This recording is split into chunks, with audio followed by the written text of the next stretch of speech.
tama po ang obserbasyon na ang party list system sa ating bansa ay naging failure.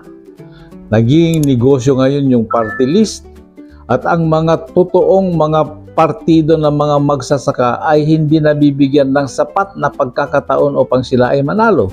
Sapagkat ang ibinoboto naman ng iba ay sikat yung may-ari ng party list, katulad may sikat na boksingero, sikat na basketballista, sikat na artista.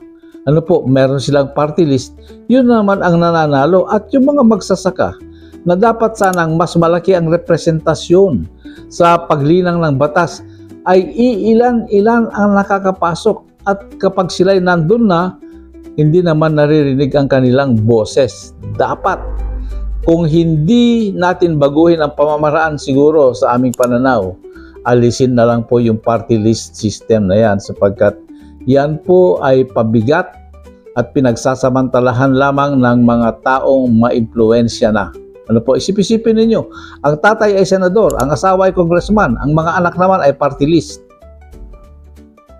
Kaya, mananatili ba tayo sa ganyang sistema? Aasya ba tayo na uunlad tayo dahil dyan? Malayong mangyari, mga kaibigan.